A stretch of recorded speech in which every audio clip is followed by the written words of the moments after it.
Bienvenue sur le plateau télé du SFR Café dans le cadre des Journées francophones de la radiologie 2023. Notre invité, le professeur Afshin Ganji, bonjour. Bonjour. Vous êtes professeur de radiologie interventionnelle au CHU de Strasbourg et ancien président du CIRSE, la Société savante internationale en radiologie interventionnelle. Avec vous, nous allons parler intelligence artificielle puisque vous venez d'animer une session consacrée à l'IA. Quel est justement l'intérêt de l'IA dans le traitement des tumeurs et en particulier des ablations thermiques? Qu'est-ce que l'IA peut apporter au fond ? En fait, on en parlait justement avec une jeune génération très intéressée par l'IA, ce qui est très encourageant. On voit l'avenir de la radiologie interventionnelle et de l'IA qui se projette avec des gens très dynamiques.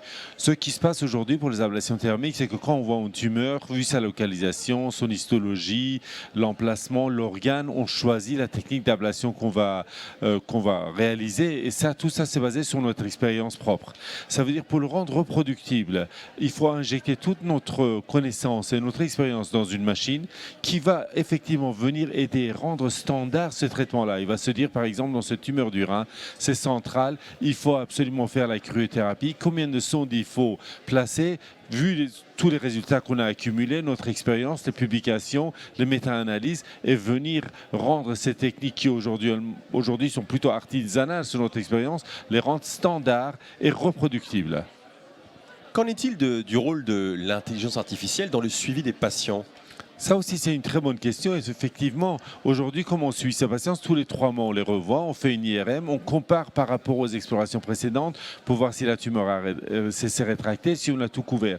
Une machine peut beaucoup mieux contourer que nous, et meilleure que nos yeux, pour venir comparer les images d'avant et après en nous disant, effectivement, par rapport aux explorations d'il y a 6 mois, ça va mieux, ça va moins bien ou ça a récidivé.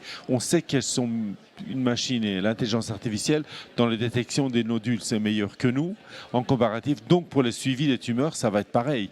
Donc on sait que cette intelligence artificielle va venir détecter beaucoup plus vite les récidives que l'œil humain.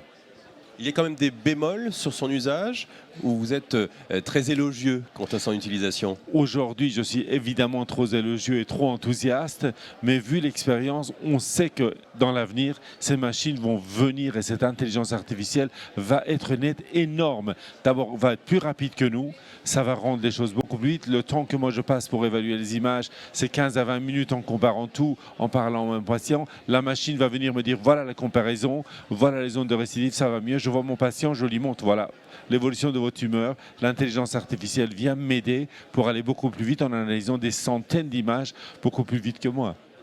Vous disiez que la jeune génération était très réceptive à cette technique. Quels ont été ces retours? Qu'est-ce qui les intéresse? En fait, d'abord, ils sont très ouverts à ces outils modernes.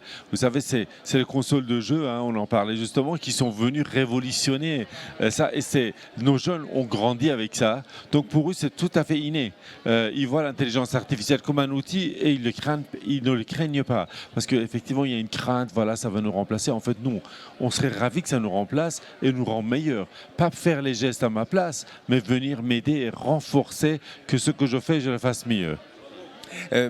Si on s'intéresse à la standardisation des interventions et au calcul de doses, quelle peut être l'utilité de l'IA dans ce domaine ?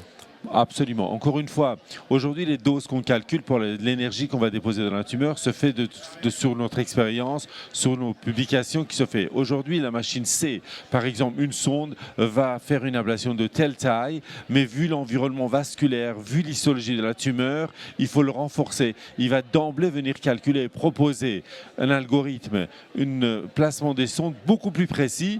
Évidemment, l'homme pourra toujours dire non, je ne suis pas d'accord ou je suis d'accord, mais ça va nous standardiser et reproduire ça. C'est comme la radiothérapie. Les doses sont calculées par la machine et ce qui rend la technique reproductible dans le monde entier.